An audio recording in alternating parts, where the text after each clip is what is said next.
welcome to the video. Right, we're on Trent View. We got up at R3 this morning. We got down here first. We're eating biscuits, we've got a brew. We've had a mega curry, we've had a massive Jamaican ginger cake. We've ate like kings. Just nailed a curry. And now we're going to eat this. The size of that. Pretty sure that's what's going to be left in the toilet. Something similar to that tomorrow after eating that. Pretty sure it's forcing some feces out. I've already been. So, yeah, Trent View, we managed to get in some, what we're told are good pegs. First time here for both of us. We've got a southwesterly breeze, pretty much pumping into where we are. Got Nice and warm as well, isn't it? Nice and warm. Got it on good authority that this is where, bloody bird. Coot. This is where we need to be. I've erred on the side of caution. I don't know what bait's gone in. I'm Didn't get a chance to speak to them, did we? They were out as we were coming in. Yeah, It's weird. They were off before we got in, you see, so bit of a weird, well, yeah, it's a bit of a weird setup in it, but can't get this biscuit off my teeth. Mark, better on the camera. What I was going to say now. Saying about them going and us coming. Yes. Don't know what bait's gone in. Yeah, so what we're doing, we sort of split it. I'm erring on the side of caution. I've gone in with solid bags. 1 out 16 wraps. Told there's a bar there. Found it with a lead. Put it on it. I put the name of the guy off Instagram. Sorry, mate, I can't remember your name. I'm sure it's Matt. He's tipped me off, you see. So I've got one. Cheated. Got some inside info. So I've got 2 solid bags, and I've just got a noodle rig with 10 boilies thrown around. You know, so that's how I'm fishing. Side of caution, give it a night and a morning, see what happens. But the Hillbilly Timber is doing something a bit different. So how have you gone in? I've just filled it in. Proper filled it in. I won't messing. No, I've gone the opposite. I've gone just put 20 medium spoms. I've gone 15 wraps. Yeah. Just felt nice and clear, but I've just found out there's a bar at 16, but whether that's the same in my peg, I don't know. I've got 2 rods over the bait, and then I've found a firm spot. I'd say a rod length underarm chuck out, a few freebies around that, but the coots are just clearing me out, so yeah. I'll probably stick that out over the bait as well if I get a chance. Or I might even leave it till tomorrow, be lazy. Yeah, so we'll give it the first 24 hours, hopefully. We're sort of edging our bets. Little bait, you know, nothing, solid bags, see that's what it. works. Or bit of bait, you know, it's supposed to be 2,000 fishing here, 26 acres. So and the weather's perfect, isn't it? Pretty much bang on. There's a From lot what of everyone's fish. saying. Yeah, so we're going to finish these brews, even though there's no room for them. Probably have to go to the toilet, eat more biscuits. Biscuit of the week, that guy that does that, you want to get these. Yeah, you want to get them, so. You want to get them? I can't even say it. It's the McVitie's VIBs. McTitty, it's got titties on the brain. Indulgent chocolate cherry flavour, caramel and milk chocolate digestives. That's a mouthful, that. Ooh. So's the biscuit. Yeah. Right, we'll leave you to it. Hopefully we'll see you tonight with the fish. If not, we'll show you bait and rigs tomorrow. The first thing to sort out was actually finding a spot to fish. Using the spod setup with the braided main line and stiffer spod rod, I set about investigating my swim, which was peg 23. It was surprisingly deep as it dropped down to around 20 feet a short way out. I was getting a firm drop on every cast. I swapped my normal lead over for a marker lead with prongs on it to check exactly how clean the bottom was, and it came back as clean as a whistle. I'd actually heard that the whole bottom of this lake was covered in low-lying weed. If there was any weed in front of my swim, it was evading my marker lead. That is my bait I've been using. It's krill, mixed 12 and 16 mil krill. I don't know if it bloody focuses. Yeah, mixed 16 and 12 mil krill, 12 mil krill active. I've got a mixture of pellets. You can buy them, tenner for 4 what they feed them. So I've got a big bag of them mixed in, and they're all, yeah. It's hard to, you can't even see in there. What I've used liquid wise, I put good. Put about some sticky salmon oil. I put half on the boilies, let them soak in for a day, and then I put a load of the cloudy krill liquid on, and then the little ground baity bits you see stuck to them there.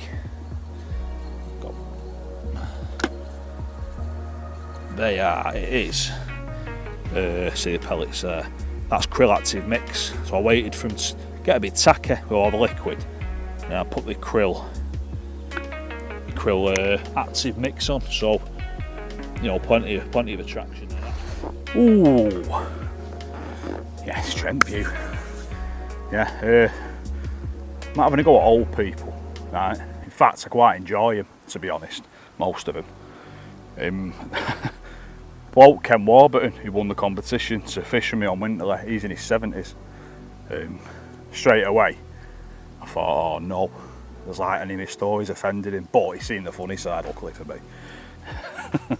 Yeah, so here's my 3 favourite old, say people. One of them's more of a group, or well, what do you call a group of pensioners? A gaggle, call them a gaggle. Is that geese? Yeah, a gaggle of pensioners. Anyway, here's some of my favourite old people I've encountered on the bus. Number 1, Marty McFly. Right, sometimes I give nicknames to people, not just old people, I give nicknames to loads of people, you know, members of the public. Usually it's wanker out the window or something. Yeah. Lucky to still have a job, to be honest. Anyway, yeah, Marty McFly. Trundle down the road as I do. It's like a side street and there's bus lane, and then it's sort of, there's like a normal lane. Trundling along as I do, minding my own business. See a cyclist approach from this little street, see him poking out. So I'm thinking, there's no way on earth he's going to make that in front of me. Old bloke, biggish, got to be in his 70s, quite, what's the word? Flabby, should we say. It had all dropped, do you know what I mean? So, I'm thinking, no way on earth he's going to pull out, he won't make it. What does he do? Pulls out in front of me. So, slowed right down, and I'm looking at him, and got these tiny shorts on, and I mean short shorts. So, I reckon he's had them since the 80s. I wonder if he was a footballer in the 80s. So, just to amuse myself, I'm like, that's stuck behind him, car's on the other side, I'm in the bus lane. And I decided to nickname him Marty McFly.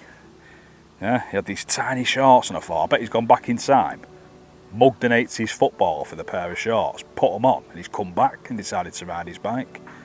Yeah, I was half expecting one of his balls to fall out, one of his you know, the short legs, one of his balls to drop down and get caught in the chain. That's how. Yeah, so yeah, I nicknamed him Marty McFly. Old Marty on his bike, struggling. Massive pavement, no one on the pavement at all, but he's on the road in the way, getting in everyone's way. So yeah, old Marty. Number 2 is the Butler. It's actually on the same road, this bit further down. It's like a place called Didsbury. It's quite a busy high street. It's only small, but you know, it's always hammered. There's vans parked everywhere. So I'm behind another bus. So I'm behind this bus. There's a stop, and all the stops there, there's like a van park there right near it. So this bus has just gone straight past. I've got to stop though, someone's getting off.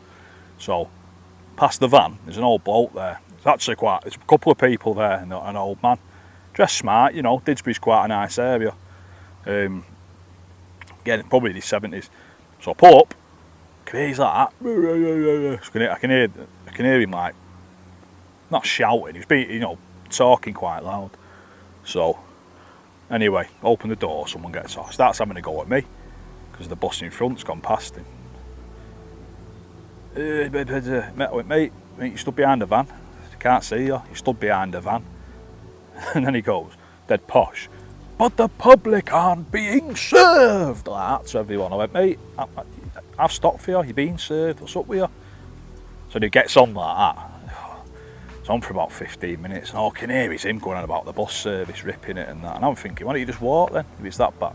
And then comes to get off, I thought, for God's sake, here we go. And he goes, thanks driver, like that, and gets off, hops off, and I'm like, what's going on? Must have what do you get when you're old? Not everyone. Anyway, yeah, the Butler, but the public aren't being served, like that. Yeah, and then this is probably my favourite, this, the gaggle of pensioners. Salford in Manchester, it's got a shopping precinct. Buses go one way through it, so 2 roundabouts, off the roundabout, through it one way, away from Manchester, the 38 hours on. Roundabout back the other way towards Manchester. A lot of people use it. A lot of people get on and off at Salford precinct. Loads of shops and that, you know, quite a few bus stops. doing some work on it, so they've closed one side of it. So away from Manchester, going away on this route, you can get in. It's like a pavement, you know, crossings and all that, and then on the other side is the way back, but one end of it is closed, so you have to go past it and round this diversion bit. So get onto the roundabout, can't turn into Salford Precinct, carry on, second exit off the roundabout, there's like a lay-by a few yards past it, it's like a different bus route, and anyway, that's a diversion. So past the road, past the Salford Precinct entrance, massive cones, all there, barriers, not getting it, tank's not getting in there, it's that barriered up, big sign, road closed, right, loads of old people, nobody's rang the bell. I'm thinking there's no way on earth some of these aren't getting off here, no way. So I pulled into this lay-by, sat there in silence for a minute. I'm looking in my driver's mirror, watching him. No one's doing anything. And then this bloke goes, "Are you going in?" But he's like looking about. So I thought they were talking amongst themselves. So this goes on for about 40 seconds, a minute maybe. You go in, you go. And he shouts, I went, "Are you talking to me?" "Yeah." "Am I going in where?" "So, yeah, no, the road's closed." I think, how have you not seen that? It's like a massive barrier, it's like a bloody fortress. "Yeah," and he's like, "He's not going in, he's not going in, he's not going in, driver not going in." And they're all like that to each other, "Driver, he's not going in, driver." But none of them have stood up. So I thought, I've had enough of this. So shut the doors, set off, and they all, "Whoa, whoa, whoa," like that, all like that, hands in the air. So I stopped, opened the door, and they all marched off, the old gaggle of pensioners. I'm laughing to myself, thinking, fucking hell, Jesus Christ. But it's meant because Old People's Pass starts at 9:30, valid from 9:30 in the morning. So you see them all at about 10 to 8 like that, the bus stop like that. It's like a Michael Jackson video like that, 25 past 9. They come from everywhere, do, just all like that to the bus stop, loads of them. Appear from coming out the woodwork. Be at the bus stop at 9 o'clock. You pull up and you're looking at them like that. Someone will get off and you're looking, and they're all like in a line going, "It's not time yet, it's not time, like that to each other. And one woman panicking, "Is it time, driver?" Well, you've just been looking at your watch. I went, "If you're worried about it, love, just leave the house at 9:30, then you won't be early." "Oh right, I never thought of that." So you've been stood there about 40 minutes, haven't you? But just like that, freezing, like that, knowing you can't get on till 9:30. Don't get him, me. I don't get him. I think some of them I feel a bit sad. I'm having to go at old people. You know, they amuse me like during the day, if you know what I mean. They're always quite, well, most are quite polite as well. But yeah, they're mad. I don't I don't know. I think if I end up stood at the bus stop at 10 past 8, waiting there like that, well, you know, till me pass till 9:30, I think the next bus, I'm just going to throw myself in front of it, and that'll be it then. Right, I hope you enjoyed my favourite old people. There's no time to go for all my favourite old people, you know. I think my camera ran out of battery, but I hope you enjoyed those lot as much as I did. Yeah, right, solid bag rig. Size 4 hook, shrink tube, bit of, not silicone, what they call it, ball back tube, ball out, whatever Nash call it. 12mm wafter, about 4-5 inches, about 5 inches of braid. 2 ounce lead, hillbilly stem, the hillbilly solid bag stem. It says no leaders, tubing only on the rules, right, so I just thought you got to use tubing. Thinking about it, it doesn't say you must use tubing, it just says tubing's allowed. It doesn't say you've got to use it, so I've sat it off. I'm just going to go on the stems. It's just so much easier with solid bags, and no leader on it, so I'm not breaking any rules. Yeah, onto the other rig, what I wasted my time with last night. Noodle rig, that was a krill active wafter. Obviously all the active stuff's washed off. It's quite firm, that though. Very resilient. Size 4 Kamakura hook, where the point's gone, well, near the point's gone rusty, so that was a waste. Cortex tungsten fox, you know, it's silty. It's not semi-stiff, it's not soft, it's sort of in between, but if that's balanced enough it'll kick away. Slick lead clip because I want the lead off, and I've got a 3 ounce, that's a 3 ounce lead, just like a distance style lead, what I got off eBay. I think I got 10 for like 11 quid with free postage or something, so it's better than paying 180, 190 a lead, innit? Don't mind getting the odd few, but if you're dropping leads all the time, I'm not made of money. Do you know what I mean? If I was made of money, I won't work. If I was made of money, I'd just go throwing leads at people because I could afford to waste them. Yeah, they're my rigs. There's what's not done any damage whatsoever, and yeah, that 3 bags tonight, 2 over the bait, 1 close in. We'll see what happens. We're here, rods are in, there's a chance. Also, these, I was going to say the price, but to be honest, you get 250 mil for the 12 quid. You only use a bit, they last ages, and that tastes a bit peppery, the fish one. Don't really smell of fish really. No fish that I've smelled. That one tastes fit. As far as I ate that, it tastes absolutely gorgeous, that. But if you think you get a bottle of goo for 12 quid and they're the same price, they're bloody twice the size, aren't they? So yeah, pricey but cost effective at the same time. Right, I'll see you shortly with, well, hopefully with a bloody fish. Yes, right, approaching the second night. Nothing still. Seen a few fish show right in front of me in the Hillbilly Timber and a bit to the right as well. Not that far out. I've gone for it with the bait, me. I've put a good bit of bait out. Obviously the bait, Carl's had 2 takes off, lost one, and he had one about 6 o'clock this morning off it, so he put quite a bit out as well. So I thought, you know what, no bait's not worked, so let's try some bait. There's actually been a good few fish out, a few 20s, right on, what pegs is it, 30 summit, 32, 35, 30 summit. They were getting the wind right in there. It was sort of going down towards that end a bit now. It switched up before, coming bang into me in James where we're fishing, but not seeing any fish show for a while. I've had zigs out all day.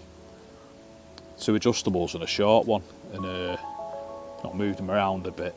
It's just nothing at all. Not a line or nothing. Yeah, so it's deep though. I was sort of markering it up with my zig float before, and you're not far out, 8-9 wraps, and it's 20 foot, really deep. So I put one in short. I've heard, I bet it's 3 or 4 big splashes since I've been here, other side of a bush here. So it's like to the left of my peg. So I weighed it out before, lowered it, a solid bag, put a few pellets, and handful of mixed size pellets over it. I'm just going to leave that now. They were showing close in, sort of that range really, only a wrap or 2 out. Yesterday, we came in these pegs, the wind was hitting this bank and sort of moving across it, but we saw a fish show. We were watching from outside the fence before we got let in, but we saw a fish show, so we thought, right, well, there was 4 of us there. We thought, this is where we need to be then. Do you know what I mean? So, yeah, but nothing's happened yet. No matter how much the Hillbilly Timber straddled his rods, or how many shapes we threw at the picnic table, we couldn't buy a bite, and we blanked unfortunately. To cheer us up though, we found a local cafe called the Wrinkly Lettuce and treated ourselves to a full English.